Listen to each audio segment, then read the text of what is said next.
There has been more catastrophic flooding in the United States, affecting millions in the nation's northeast. In Vermont, the worst flooding in nearly 100 years has cut off entire towns and washed away roads and railway tracks. It comes as extreme heat bakes America's west, with some cities set to hit 47 degrees.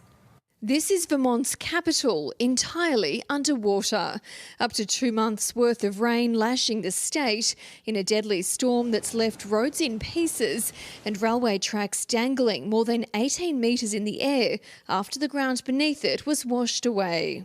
The devastation and flooding we're experiencing across Vermont is historic and catastrophic. This security footage shows a restaurant being inundated.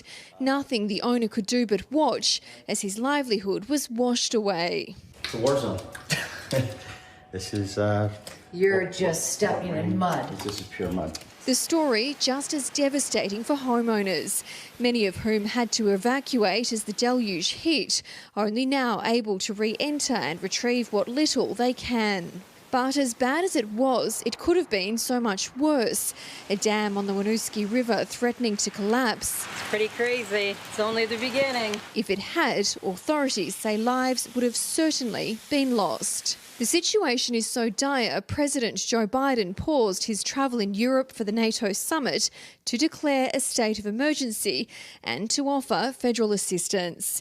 But just as the nation's northeast remains submerged, out west a stubborn heat dome is bringing record-breaking temperatures. In Phoenix, Arizona, residents have suffered through 11 straight days of sweltering heat, and there's worse to come. Forecasters saying temperatures will hit at least 47 degrees by the end of the week. Already there's been an influx of heat-affected patients in local hospital wards. We've definitely seen an increased number of heat exhaustion or heat stroke. Even the animals at Phoenix Zoo are struggling. Today, more than 12 tonnes of snow was delivered to provide some much-needed relief. But with more than 80 million Americans now under heat alerts from California to Florida and warnings of more heavy rainfall in flood-affected areas up north, there's little relief for most Americans as this summer of extreme weather drags on.